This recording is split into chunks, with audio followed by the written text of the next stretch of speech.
Thank you all so much for being here tonight. We are really, really, really excited to be in this space with all of you. My name is E.R. Anderson. I'm the Executive Director of Charis Circle.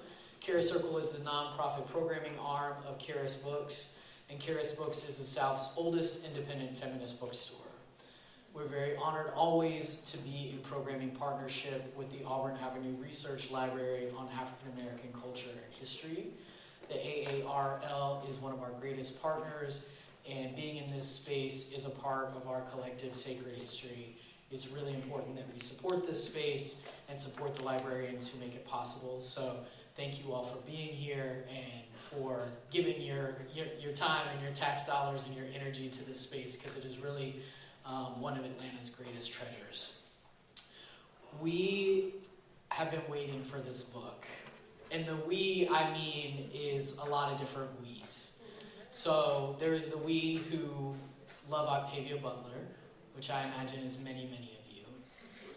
There's the we that loves biographies that do justice to the complexity of Black women, of writers, of prophetic thinkers. And then there is the we that loves Susana Morris, which I know many of y'all are. And then there's the we that's all three of those, right? I am very honored to have known Susana in many capacities for about almost 15 years now. When I was becoming executive director of Charis Circle, I had to learn how to do that. I went to a library much like this, to try and figure out how one does that. And the first person I asked to be my board chair was Susana Morris, because she was the most moral, thoughtful person I knew who worked in the intellectual feminist space of loving books and loving people and loving feminism and being able to tie all of those things together. And I share that with you because I think it's important. It's an important sensibility that she brings to all of her work. She's an incredible professor. She's an incredible mentor to so many students, but also just humans in the world. But she is also brings a generosity of spirit to this book. And so she is in conversation with Octavia Butler through time and space, and you're going to see that in this book. And I'm so excited for you to read it, and I'm very honored that Charis gets to be the launch for this book, because I know that it's something that a lot of people have been hungering for a long time. I'm really excited that Holly Smith is our conversation partner tonight. Yes. Holly A. Smith is the college archivist at Spelman College. Yes. I suspect many of y'all may know her.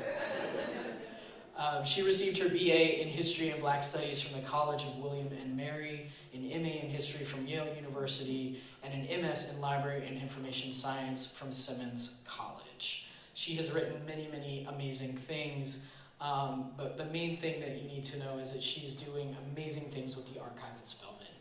And if you have not had a chance to visit the archive, it is a place that is growing exponentially. It is a place that more and more people are putting their papers, and it is a place that is putting Atlanta on the map. And so we are so lucky to have her stewardship of that collection here in Atlanta.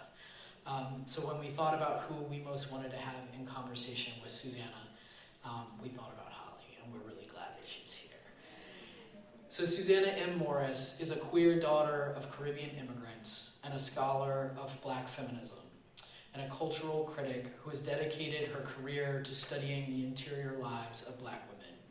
She's an associate professor of literature, media, and communication at Georgia Tech, a former Anschutz Distinguished Fellow at Princeton University, and Norman Freeling Visiting Professor at the University of Michigan. She's also the author of Close Kin and Distant Relatives, The Paradox of Respectability in Black Women's Literature, and co-founder of the Crunk Feminist Collective. Her other works, yeah, you can give it up for the Crunk Feminist Collective. Her other works include the co-edited collection, the Crunk Feminist Collection, and the co-authored young adult handbook, Feminist AF, The Guide to Crushing Girlhood. Her writing has appeared in Gawker, Long Reads, Cosmopolitan, Ebony, and she has been featured on NPR, the BBC, and Essence magazine. The book that we are celebrating tonight, Positive Obsession, The Life and Times of Octavia E. Butler, has been a long time in the making, and we are very, very excited to celebrate it with her tonight. Susana was honored to serve as the board chair of Charis Circle, the nonprofit programming arm of Charis Books and More, for 8 years. So please welcome my friend and yours, Susana M. Morris.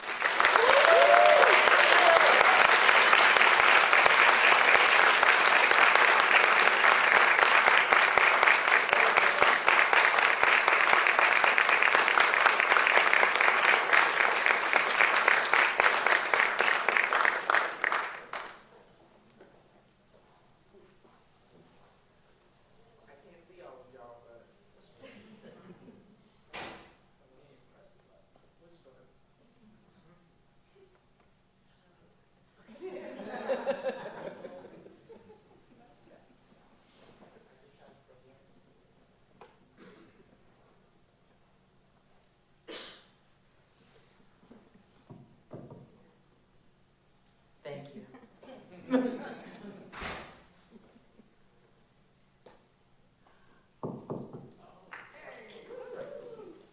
Turn it on. Okay. All right. Hey. Hey, girls. First of all, thank you all for your patience. For the record, I live 4 miles away, and we left the house at 5:30. Right. So thank you all for your patience. Atlanta's gonna Atlanta. It's 100%. It will. So, but nothing would have kept me from being here in conversation with my colleague, my comrade, my sister of the Stacks. I feel actually very emotional sitting here being with you tonight. I mean, so let's get into the conversation, Yeah, because I am a soft touch, I love it. but it is just such a That's why I honor. wanted to be in conversation with you. Listen, we're gonna be doing this all night, so get ready. Yes. But in all seriousness, it's such an honor and a pleasure and a privilege to be in conversation with you, Susanna. A long time admirer of your work, your integrity, Thank you. as a Black feminist, as a writer, as a scholar, but as a memory worker. And we'll get into that conversation tonight. But again, and thank you to all of you. We're going to, have some questions, but we're going to have a conversation. We're going to have a good time. Let's do And it. I think the most important thing is that you do not leave here without this beautiful book, this beautiful testimony in your hands. And it took me a while to get through it. And the only reason, because I had to stop, put it down, reflect, write, return to Octavia's scriptures, and resume. Yeah. So don't leave here without getting a copy. This is exactly the transformative work we need in this horrific political moment in the world. We need a seed of hope. Yeah. So, Thank you. Thank you. so I'm just gonna pull out these questions and we can get started. Yeah.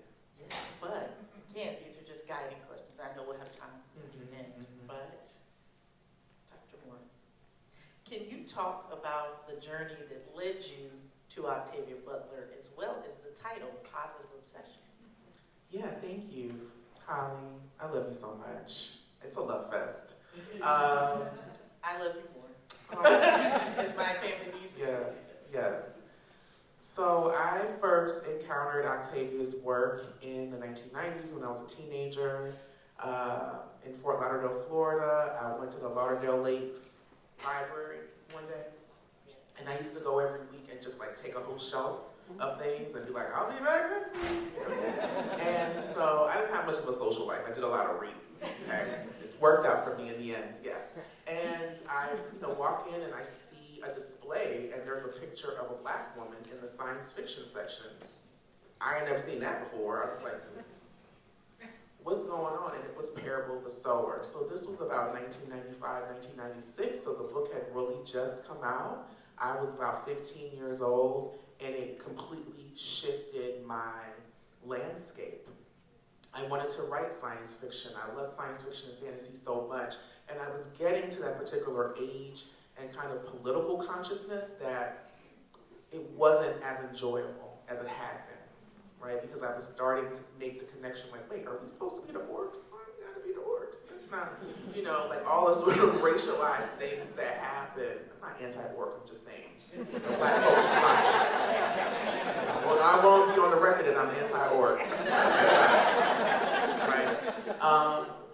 And so from that moment on, her work has had a special place in my heart, and then becoming, a scholar, a Black feminist scholar, did my PhD at Emory University, and, I was kind of a Toni Morrison scholar and still am, love Toni down, Be sure to cop my Amistad buddy, Dana Williams' book, Toni at Random, which is another biography, beautiful Black feminist biography about Toni Morrison's work at Random House as an editor.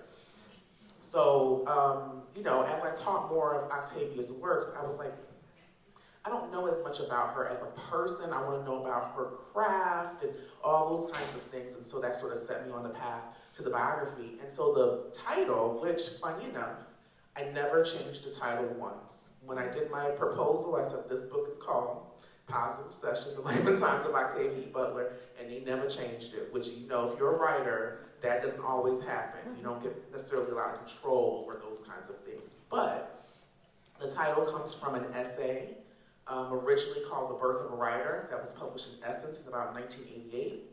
But Octavia always wanted to call it Positive Obsession because that's how she described her approach to creativity, to research, to writing, right? And so this is a cultural biography, an intellectual biography. If you're looking for hot pipe and tea, this is not really, there's some other biographies that will do that, but if you want to be charged and compelled and convicted into doing work, your creative work and your political work, then this is a book for you. Well, and I'm cheating, right? Because this isn't on the paper, but this is how we're going to roll tonight. When you said that, Susana, you just gave such a vivid portrayal of her voice through her journals and through her archive, which is at the Huntington Library in Pasadena. Can you describe, what was that first encounter like with her archives? Ooh, it felt very kind of holy, right? Which I felt like if there is a great beyond and Octavia's looking down, she's like, girl, she was not sentimental like that. So, but just one of the first things I touched was a childhood journal when she was about 7 or 8 years old, and she was writing stories about horses. And just like a little I was like, should I be touching this with my hands? This is very, it's like crumbling in the archive. Like, somebody come help me. This is crumbling. And I just had a moment where, I let one thug tear roll down. Had to be gangster about it. That's why we keep tissue. You know what I'm saying? Because it's so emotional just seeing. The archive is such a space. I remember when I was a grad student at Emory, being able to touch a first edition Phyllis Wheatley. I almost started wailing in special collections. They were like, girl, get out. Why are you so emotional? So I had a kind of similar moment, but I was expecting it when I got to the Huntington because this is her stuff. And anybody, you just have to go get a library card at the Huntington. It's a process. But you can go too, and you can also view her stuff online. She's a massive, beautiful archive, and she kept everything. Shopping receipts. I was talking to somebody earlier, I think it was my IG Live that I did with my Wonder Twin, Britt Cooper. We were talking about some surprising things that I found in the archive, and something that I thought was funny as a fellow big girl. Octavia was 6 feet tall, she was a plus-size woman. And she'd be like, heading to Lane Bryant to see what they had. Oh, the Lane. Gotta get a couple of blouses from Lane Bryant. I was like, good luck, girl. I don't know. It depends. It depends. I don't know. So it just, I didn't need her to be humanized. I know she's a human being. That's not it. But just that very regular, every day. It was really super lovely. Yeah. for the record, I actually got this piece from Lane Bryant. I got the shoes from Lane Bryant. Sometimes you win. Right. Other times, as Octavia noted in her journal, there was nothing at the Lane Bryant. Now I gotta go somewhere else. Coupon's just going to waste. Exactly. Those Lane Bryant dollars? No.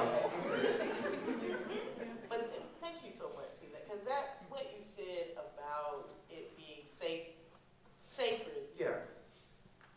a sacred experience reminds me of what our own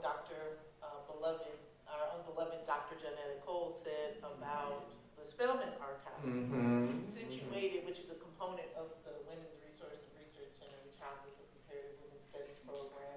Yes. Shout out to the alumni, the staff, all the beautiful people that we see back there. But and what you said just made me think of the sacredness and the specialness and the reverence for Black women's stories, Black people's stories, and the importance of the creation of the spaces and the accessibility for that. Because I'm thinking about Audre Lorde's journeys, and I think they start 49 to go into till she passed, till she transitioned. And one researcher pointed out, I think it was a 1949 journal. I can't do quick math. How old was she? Somebody quickly. What, she was born in 1935, 36? Don't start me, Don't start me there. Okay. She was a youth. And she was written in 2 different inks, just on a page of the journal. It will be all right, and then take your time. Everything will be all right. And I put that up in my office on my desk, so I can see that every day to remind me what, like you said, the humanness of Octavia, going to the Lane Bryant at the same time she's doing this incredible research, whether it's Parable of the Sower Kindred and Audre Lorde, between recipes and pressed flowers, reminding herself that everything will be all right. And like you said, there's something so beautiful and sacred in the simple and seemingly mundane. Absolutely. The way our stories can be erased or devalued, but we don't do that. No, and Octavia, I think people probably seen many images on social media. If you have a copy of the book, it's there is a page from one of Octavia's commonplace books, and throughout her life, she wrote manifestations down, basically. I'm going to be a New York Times bestselling writer. I'm going to pay off my mama's house. I'm going to travel the world. I'm going to give back to Black youth who want to write science fiction. Like, she had all kinds of, she was like, I want to have $150 million in savings. She had a lot of dreams. Lots. Yeah, 1989, I said, oh, okay, that's a lot of money, right? But she was manifesting all kinds of things, big and small, right? Wanting to take care of her family, wanting to be recognized by her peers. And so, a phrase that she said often was, so be it, see to it, which was encouraging her, not unlike, Audrey being like, it's gonna be all right. It's okay, you have a vision, and now you're gonna do something to make that vision happen, despite the obstacles. And I don't mean that in a pull yourself up by the bootstraps kind of way. We're not on that, right? No. But rather, defiantly, like, I'm gonna do what I wanna do. I'm gonna take pains to get where I need to be, because being an artist is important. Telling stories is vital for me to stay alive. It's literally an obsession, albeit a positive one. Yeah. And I love that, the way you went into that, and really, again, harken back to her journals.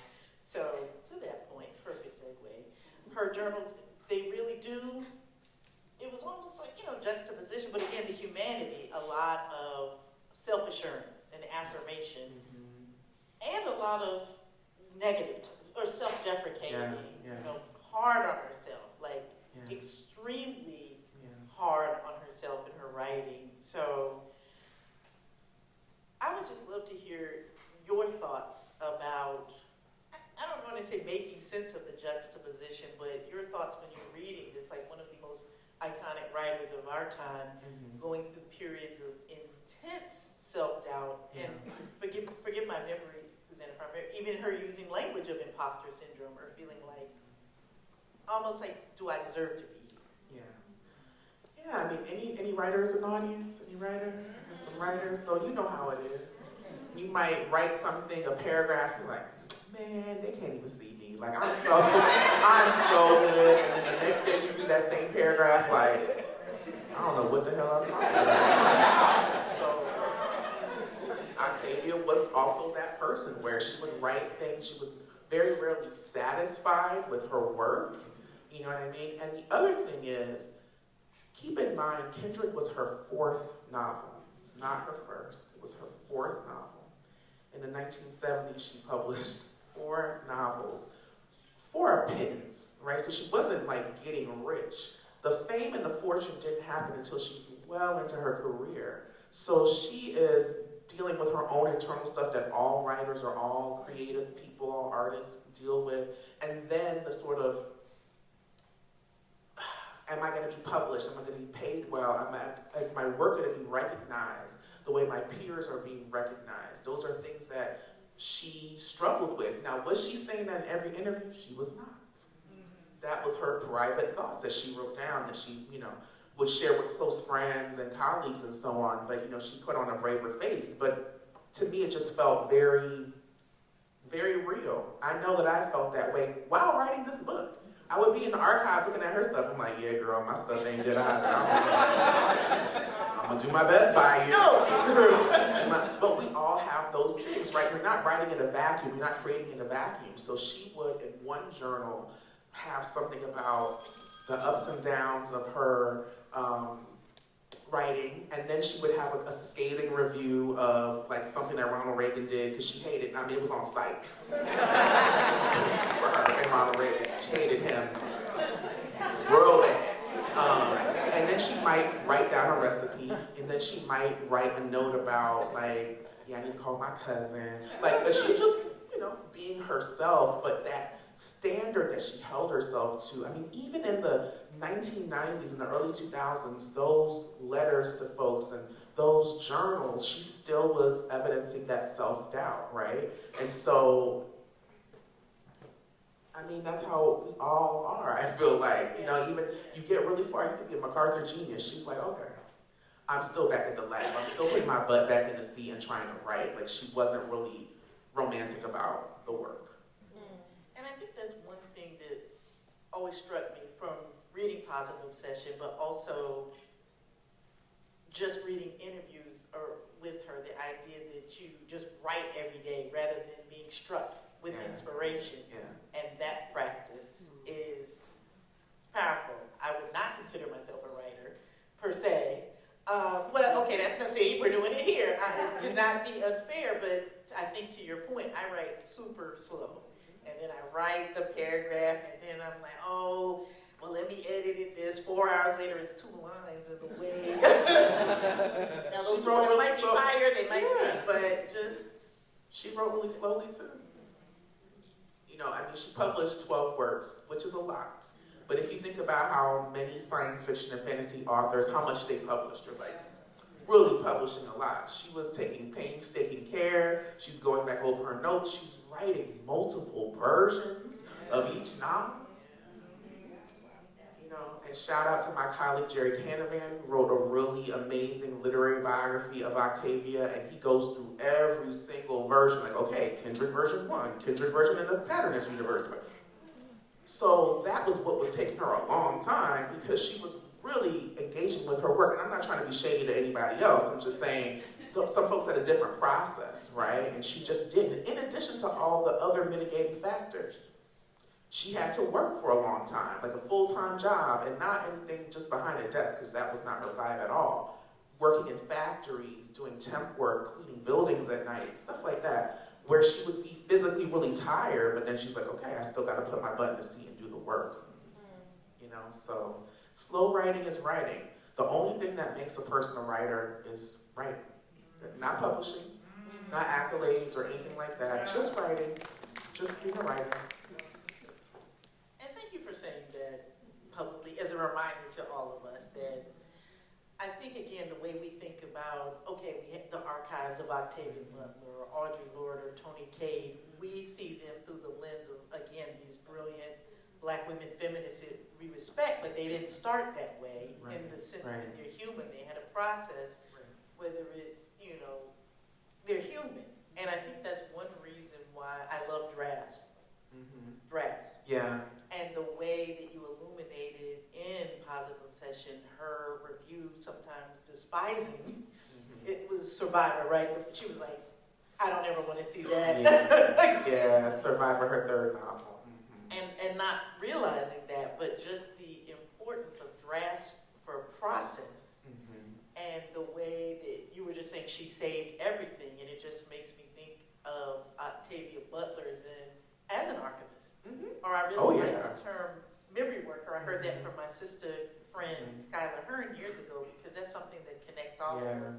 So you don't have to be a trained archivist, you don't have to be a professor, you don't have to be a librarian. You just have to care and have the commitment that we all have. So I like to use that word rather than just, archivist, but I see the, Octavia, Tony, Sister Audrey, Sister Octavia, Sister Alice in the tradition as memory workers, really archivists. Absolutely. I mean, even when Octavia was working on Kindred, which is, she did a lot of research for all of her books, really. Even the ones where one would think, like, what kind of research would she need to, imagine Clay's Ark, which is set in like the 2010s or something. She's researching guns, because she wanted the fight scenes to be very realistic, so she wrote a bunch of books about guns, because she's gonna make sure her stuff is tight. But besides going to Maryland, where the book takes place, and going through, going to libraries and historical societies, the first thing she did was talk to her own family members. So she was born in 1947, right? Her grandmother was born in the 19th century.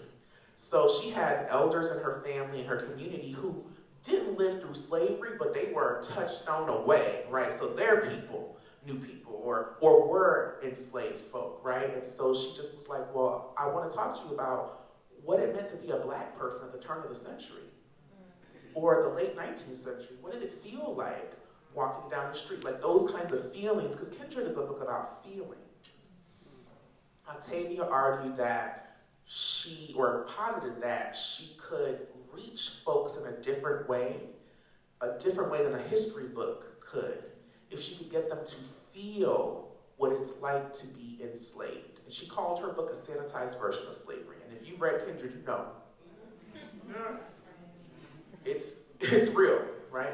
But she wanted folks to have that kind of memory work, right? To go back and say, for those of us who are the descendants of formerly enslaved Africans, we often have any number of relationships to that past. It could be fraud. We could be like, that ain't got nothing to do with me. Like, I'm in 2025. Or it could be a whole identity. I mean, any number of things. But she wanted folks to put themselves in the shoes of an antebellum black person who was enslaved and to see all of the small rebellions, loving somebody when you're being degraded, having a family when you know that it can be torn apart, starting another family when your family has already been torn apart, laughing, loving, kissing, breaking tools, lighting stuff on fire, like all the range of rebellions that folks did. She wanted people to think about it rather than be like, if I went back in the day, man, I would do no such thing. It's hard for you to order in the drive-thru.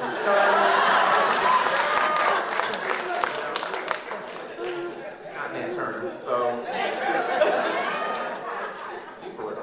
No, I agree. Seeing those shirts or memes like, I'm not my ancestors, it's like you wish you could have the strength of the ancestors. I wish. My grandmother had 6 children in rural Jamaica. My great-grandmother had 16 children. 16 children. And was just walking around regular. While folks are having meltdowns if the Starbucks order ain't right or something, like you can even... They're made of some strong stuff. I don't know if I have it. Amen.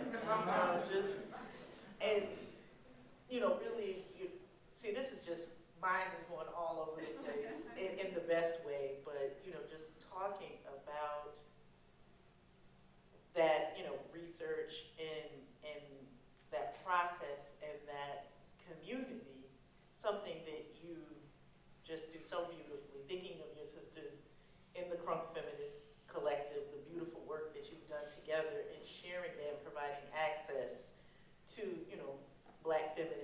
social justice work, just to make that accessible.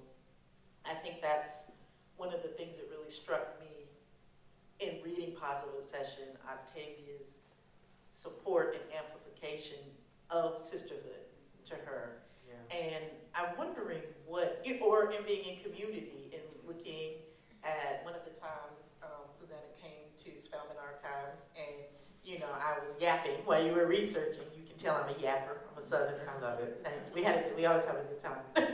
And looking in the correspondence with Sister Tony, you see the warmth, like you said, the relationship. They're talking about writing, we're talking about family, and of Toni Morrison. Would you mind talking about what you feel like the importance of sisterhood is, or community as well, in writing? In writing more generally? Yeah. Or I would say even in period, however you want to take it. Yeah, you always have to have a crew. I think that they're kind of Western capitalism imagines that when you are a writer or a painter or sculptor or whatever you're doing, that you are there in your office, that you have a lock and a key to, and you're by yourself, and you're the solo sage, right? But that's not really how Black folk create things, you know what I mean? And I'm not trying to romanticize communalism, I'm just saying it is what it is. This is how we have survived and had joy and all kinds of stuff. So, Octavia had a certain level of isolation in the beginning, but as she wrote more and reached out to other people, Toni Cade actually wrote Octavia a fan letter when she read Wild Seed, and they became friends. And so there are wonderful letters between them at the Spelman Archive and also at Octavia's archive at the Huntington. And, the letters are like, hey girl, I know I'm a terrible correspondent. It's been a long time since I wrote you back, but please send me more letters. This is Octavia. She was slow in writing people back, but wanted to get lots of letters. Sometimes it don't work that way, But yeah, there was, scholars might say the Black women's literary renaissance that starts in the 1970s with Toni Morrison, Ntozake Shange, Octavia. There's so many people that we could list, Audre Lorde, and some of these people were publishing before, but we just see this surge of Black women publishing, whether in traditional publishing houses or independent presses and things like that, or things being recovered, right? So that's where we get Alice Walker as Zora Neale Hurston's Grave, right? And we get Their Eyes Are Watching God and other forgotten out-of-print texts coming back into circulation and so on. And so some of the sisterhood was virtual, but some of it was absolutely in person. And in the book, I include a picture where Octavia is at the Essence Writers Retreat in the Bahamas, and everybody is there, right? It's her, it's Toni Cade. Lucille Clifton is actually standing next to Octavia, and she looks like, ooh, I'm ready to sit down. Like her face in that picture, But it's lots of folks there. And I can only imagine, I don't have to imagine, I know that they were having wonderful conversations, and there's video too of them being there, so it's super dope. So yeah, she identified as a feminist. This is not a label that we're foisting on her. This is something that she used, and feminism to her meant lots of different things. And one more thing, in general, community is something that she writes about in her works, She felt like that was one of the ways that we could survive the terror, the apocalypse, the dystopia, and all this is by leaning into mutual aid in one another, right? Again, not in a romantic sense. You may not like your neighbor, but you need them, right? And I don't mean like you let people disrespect you and it's okay and you're in community. I don't mean that. It means like, people have been saying this on social media. The price of community is being annoyed, right? If you're by yourself and you love your own company, as I do, you're probably going to be infrequently annoyed. You can scroll, you can be quiet, you can put on a living room performance, you can cook whatever you want, you can wear a bra or not, whatever you want to do, right? But if you're going to be in community with people, people are going to get on your nerves, and you're going to get on people's nerves too. But if you care, you're going to struggle through working out boundaries and all those kinds of things because it's important, and that's one of the things she wrote about, and tried to live as well.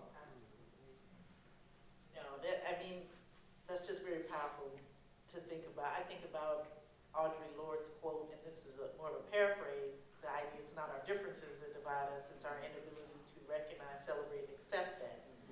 And I mean, now with that being said too, like when people, I don't also believe, well, we can just agree to disagree, whether it's about genocide, whether it's about, murder of children, just violence. There's no agreeing to disagree on that. And just the that's idea. pizza topic. And thank you. That's what we can agree to disagree about pizza toppings, not humanity and justice. But going back, thinking about community, and Susana, it came back to me something you were saying earlier again about just Octavia, not only the research that she did, her own personal introspection, but talking to her members of family also makes me think we are the embodiment of our stories, and looking at the archive as embodied archiving. Because I think another thing, even the concept of the physical archive, can be really rooted in white westernized ideas about what has value and what should be preserved, and if a document or it's not there, it didn't happen. But again, thinking traditionally of communities of the African diaspora, other communities of the global majorities, our memories, our ancestors' memories, the bodies, the cowrie shells, the blue glass, the Emancipation Oak in Hampton, where I'm from. Well, I didn't go to Hampton, but I'm from Hampton. But how that breaks these traditional norms, and there is justice and recovery. And again, even what I would call the Black feminist praxis of care, celebration, and repair of our histories, the embodiment of our stories. So in turn, I would like to ask you, Professor Morris, how do you document yourself?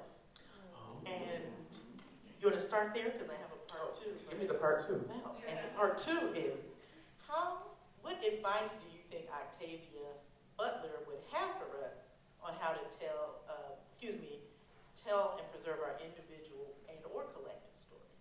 Ooh, good question. I'll start with the second one. I think about when Octavia began writing science fiction as an adult, or even in her teens. I mean, she started really writing in single-digit age, right?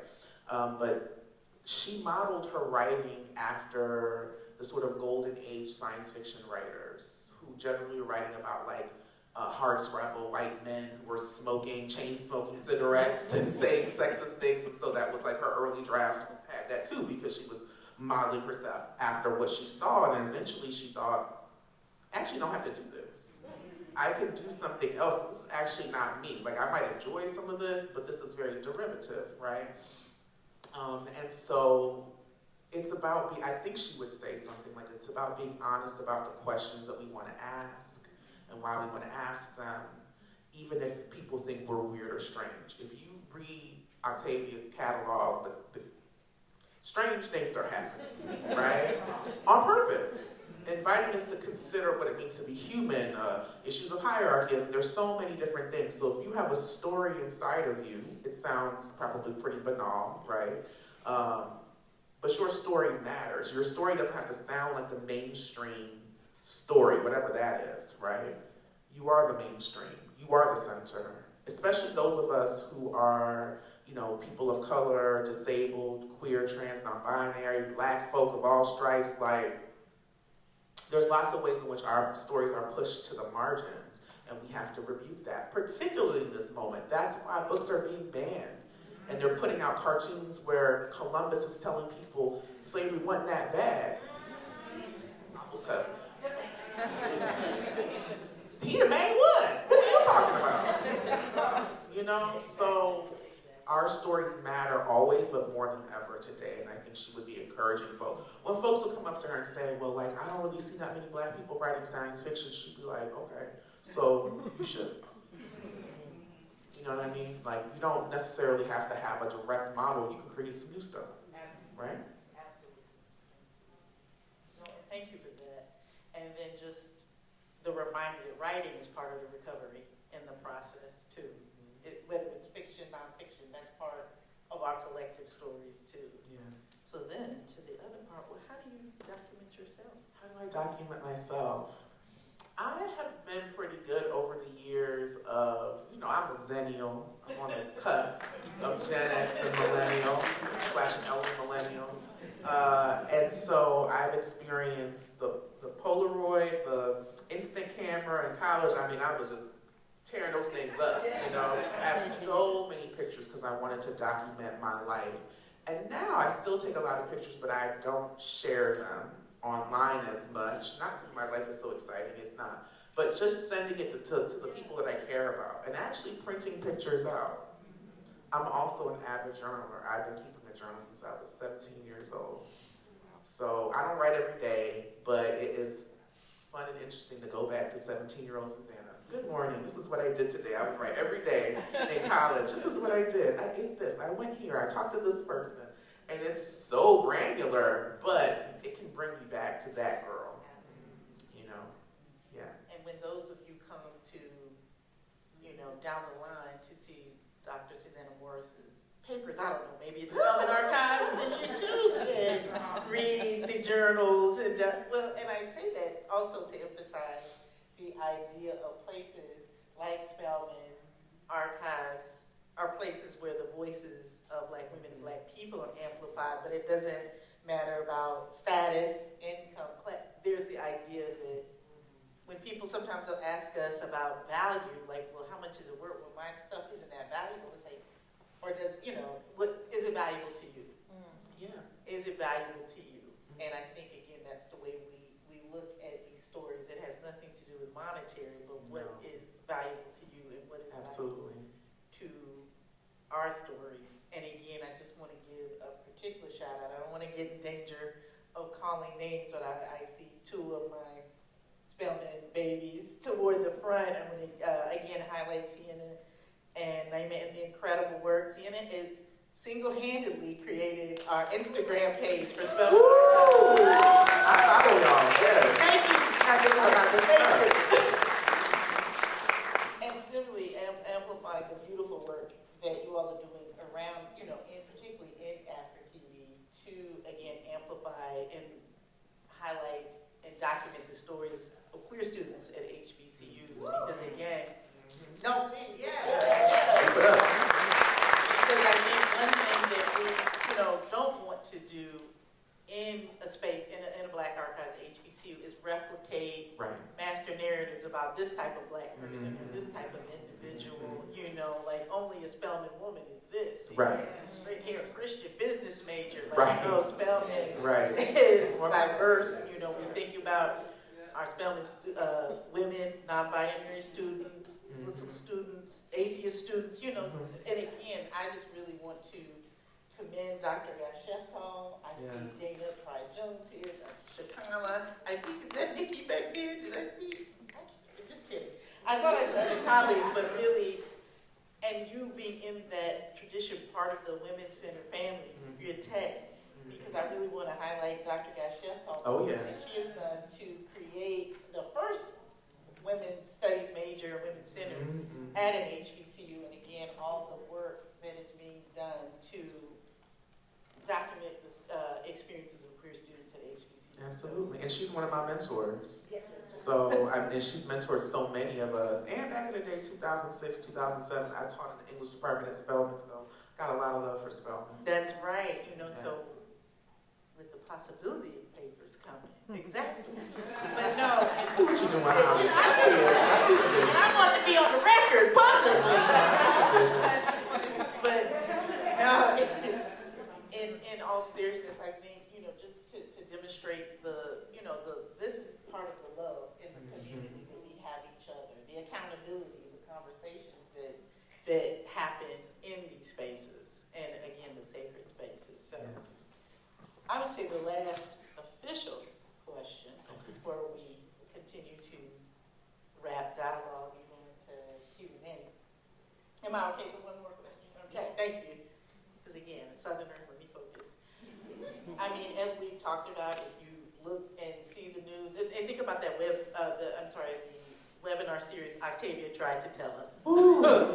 The work of the Crunk Feminist, collective, other, writers, reporters, social justice, the world, to say it's heavy is an understatement. It's diabolical what is happening in this country, the world over, Gaza, Congo, Sudan, right here. Just a personal anecdote, thinking of our own relative, and please keep them in your thoughts and prayers, who could be facing deportation and been in this country for however many, so it's like if you have any care for humanity, it affects you. It should, and then it also affects us personally.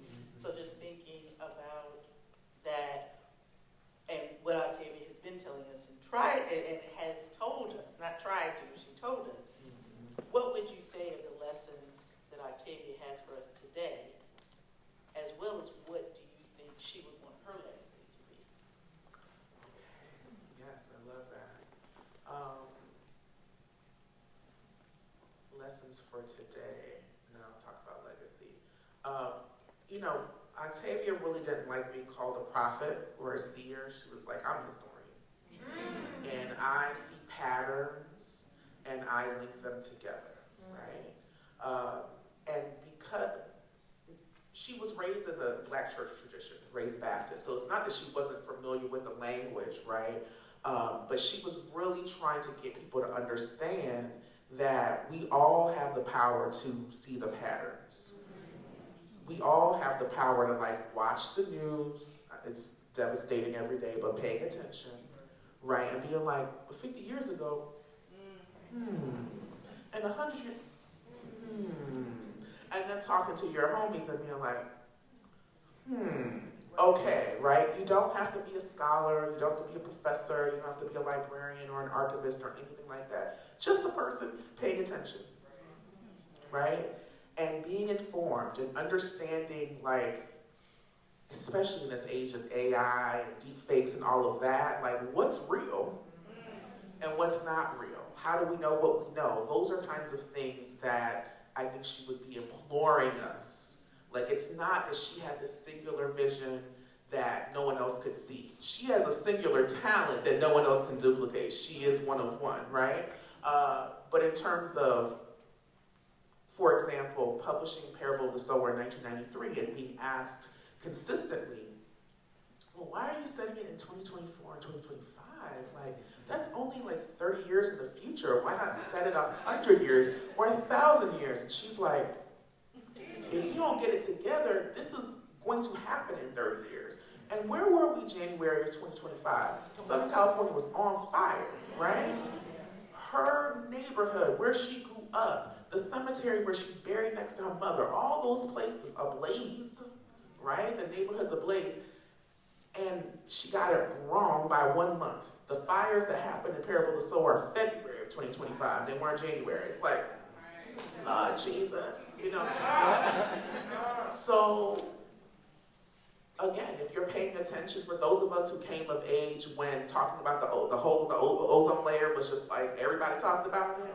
It was a thing that was fact. We're like, oh yeah, that's a terrible thing, and we shouldn't use chlorofluorocarbons and whatever, the Aquanet, and now climate change is a hoax. Meanwhile, Atlanta's weather is always all over the place, but these increasingly hot summers that are disproportionately affecting low-income folk, right?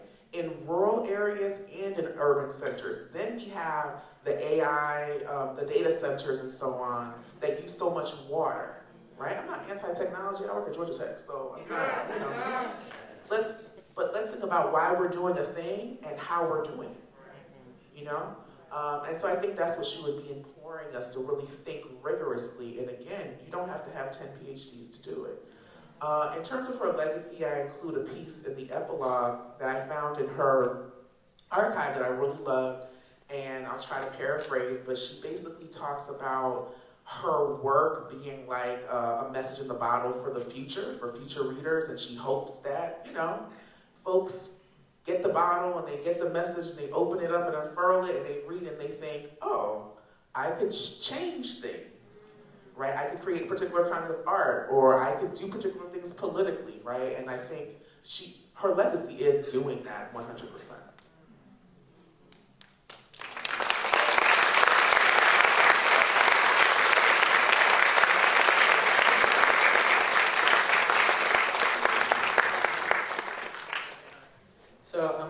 Vanna White, and I'm going to bring the microphone around Vanna White. because we have so many beautiful people in this room. So we have time for about 3 good questions. Only 3, only because there are so many of y'all, and I want to make sure that you have time to get your book signed. So I'm going to start with you right here. Hi. Hey. So I'm almost done, so there might be something that I haven't read yet, but I'm really curious out of the stories that I've heard so far, and the nuance and the interiority of her life and the way she thought about her writing. Like, you're going very thorough, but I know there are things that are missing. So is there a favorite thing that you have that you really wanted to put in the book that you weren't able to due to like publishing woes and such? I included what I wanted to include, but I wanted to work longer on it, and they were like, you've been working on this for 5 years. If you don't give us this book, it would have just been more detail, there would have been more examples, but in terms of covering what I wanted to cover, is there a particular thing that you want to know? Okay. You can DM me. We talk about it. Thank you for that question. Hey, friend. Hey, friend. Andre Brock, Georgia Tech. You mentioned being a science fiction fan. And I want to ask you something that I already know the answer to, but I don't think your audience all knows. Oh. Is how you wrote yourself into the future with your Black feminist interiority on the Crunk Feminist Collective blogs in the mid-2010s. And how does that relate to how you understood being a biographer of someone who's writing about a future that is near, right, that is here, right, that is also affecting part of who we are today? Okay, Dr. Brown. Yeah, all right, that's a good question. I appreciate you always bringing up the CFC. The work that we continue to do. We have a Substack. It's called The Remix. You can read us.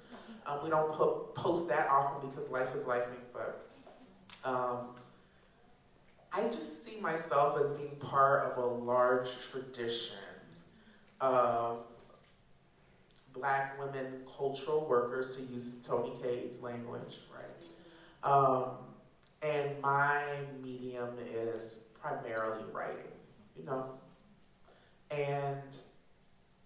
but I have to be honest, I was very intimidated to write a biography. Generally, I find, not always, but biographers tend to be historians, and I'm not a historian. I love history down, but I'm not a historian. And I'm a part of a Black feminist biographer collective that was convened by Tanisha Ford and Ashley Farmer, both Black feminist biographers, both historians.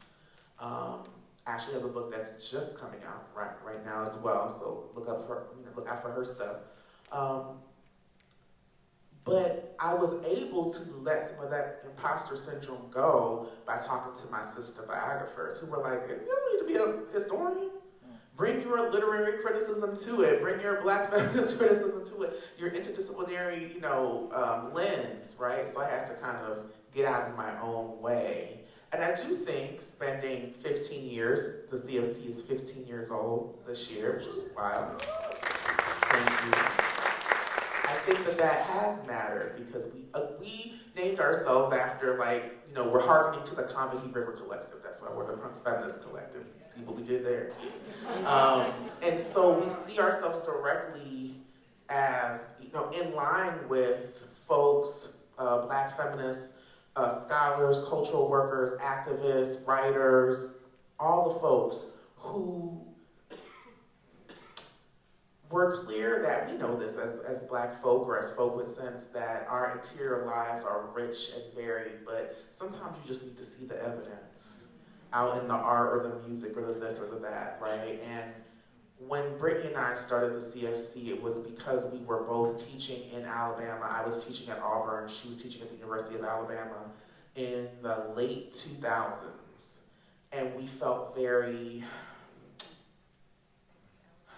we were young, we were in our 20s, and we felt like we wanted to put our voices out there and that we had things to say that mattered. And it didn't need all the vetting of peer review. Peer review is important for particular kinds of things for sure, but also I want to hear what you think about insert popular culture thing. Tell me what you think about Pop the Balloon. I don't know, I don't watch it. It gives me anxiety, but, you know, things like that. We have, again, you don't need 10 PhDs, you just need to be a thinker, and everybody can be a thinker. So we're just in a long line going from Phyllis Wheatley to the present of Black lady thinkers. Thank you.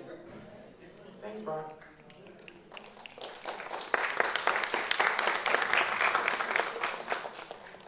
Susanna! Cypher. That was good! Oh my God, I am so proud of you. Man, you are just so amazing. My glasses are fogging up because I'm wearing a mask. Yeah, let me get the excitement out and then I can ask the question. Yeah, you're just so smart, dynamic, funny, just so down to earth. I wish more academics were like you. There's some of us out here. Cool! In short supply, you know what I'm saying? But yeah, I just really appreciate you. And yeah, I know, like, you are like the quiet storm.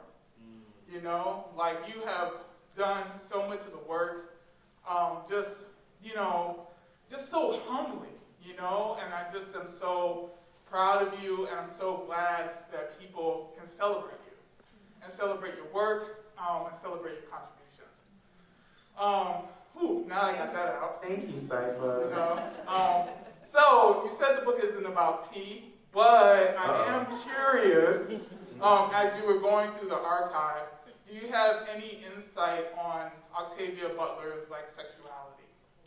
Okay, I knew this question was coming. It's the question people want to know. So throughout her life, folks identified Octavia as a lesbian. She never identified as a lesbian or queer, right? She always publicly identified as straight, and I didn't see any evidence in the archives to the contrary, besides her saying things like, I have a crush on a woman, which who wouldn't? I mean, and and this is a story that she tells in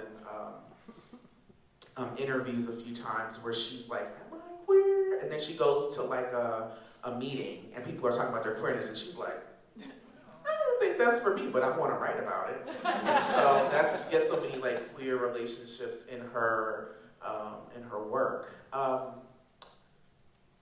She struggled with people masculinizing her because of her height and the way her voice sounded and so on. And, you know, I felt like I needed to go with how she identified herself. You know what I mean? I'm a queer person, so I'm not like, I don't want to talk about this. I'll talk about it all day long, right? But I think that folks are entitled to identify how they identify, and there was no other evidence besides the physical evidence, and we already know that gender and sexuality are not the same thing, right? And also, what does it mean to be a masculine woman, right? There are lots of different ways that people embrace, you know, the whole gender spectrum, which is really important, right? But again, there are ways in which there are these images, right? These controlling images to, you know, quote Patricia Hill Collins, that try to foist particular things onto black women, onto black women's bodies, right?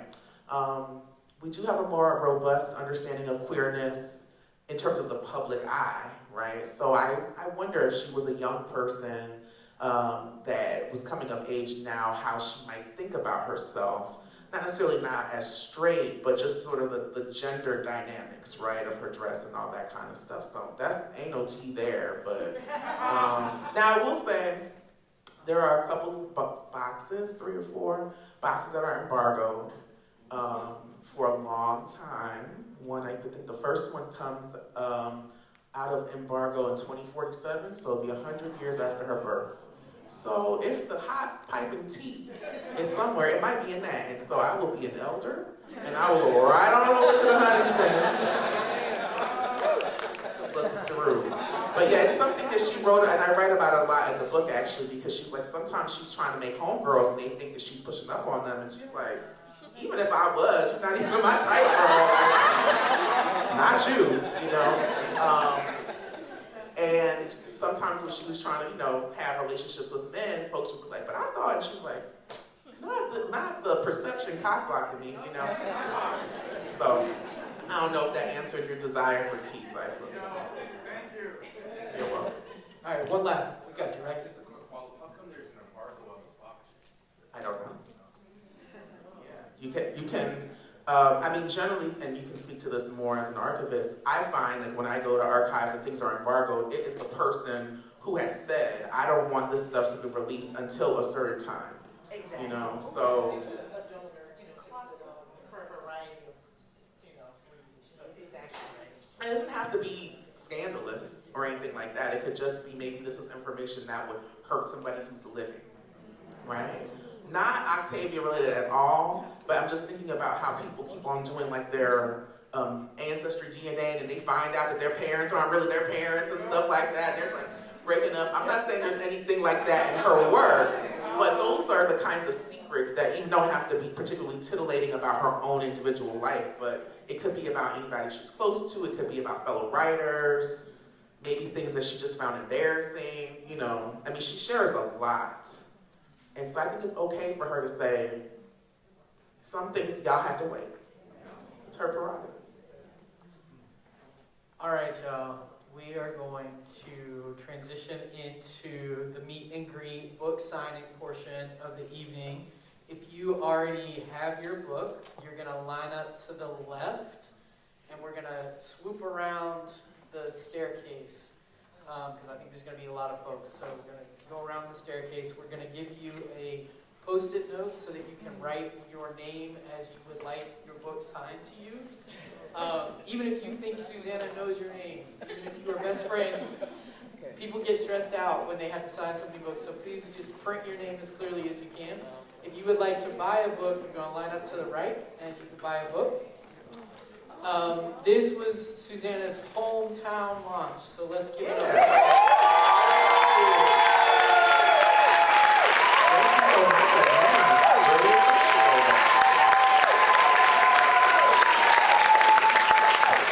Thank you, Holly. Thank you, Susana. Thank you to the Auburn Avenue Research Library. We really appreciate you all being here tonight. And go outside and enjoy.